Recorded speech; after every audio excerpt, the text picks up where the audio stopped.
ఊళ్ల మీద పడి మనుషుల నెత్తురు మరిగిన పులి జాడ తెలిసింది. క్రూర మృగంపై అధ్యయనం చేసిన టీం ఓ అంచనాకొచ్చింది. కొమరంభీం జిల్లాను హడలెత్తించిన పులి ఎక్కడి నుంచి వచ్చింది, ఎక్కడ నక్కింది అన్న దానిపై ఆపరేషన్ కంటిన్యూ అవుతోంది.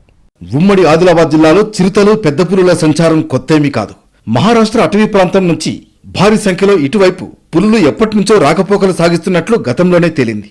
అయితే తాజాగా 2 రైతులపై పెద్ద పులి దాడి చేయడం తీవ్ర అలజడి రేపింది. పత్తి చేనులో పనికి వెళ్లిన మహిళపై దాడి చేసి ప్రాణాలు తీసింది. అలాగే మరో రైతు మీద పంజా విసిరి తీవ్రంగా గాయపరిచింది. మేతకు వెళ్లిన మూగజీవాలపైన మృగాలు ప్రతాపం చూపించాయి. ఇలా వరుస దాడులు జిల్లాలో తీవ్ర కలకలం రేపాయి. పొలాలకు వెళ్లి పనులు చేసుకుందామన్నా భయపడే పరిస్థితి వచ్చింది. ఇటు అటవీ అధికారులు రంగంలోకి దిగి పెద్ద పులి పూర్తి వివరాలు ఆరా తీశారు. మనుషులతో పాటు పశువులపై దాడి చేసినది ఒకటేనని, అది మగపులి అని తేల్చారు. కాగజ్ నగర్ అటవీ ప్రాంతం అనుకూలంగా ఉండడంతో ఎక్కువగా సంచరిస్తున్నట్లు చెబుతున్నారు.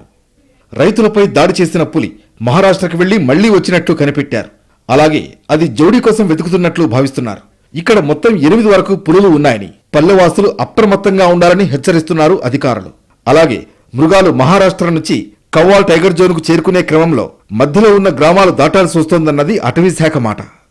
ఓ ప్రాంతం నుంచి మరో ప్రాంతానికి వెళ్లేటప్పుడు ఏ దారి లేక పంట పొలాల వైపు పులులు వస్తున్నట్లు నిర్ధారణకొచ్చారు అధికారులు. ఆ సమయంలోనే దాడులు చేస్తున్నట్లు గుర్తించారు. పులుల నుంచి రక్షణకు చేపట్టబోయే చర్యలపై ఇవాళ అటవీ శాఖ ప్రత్యేక వర్క్షాప్ నిర్వహిస్తోంది.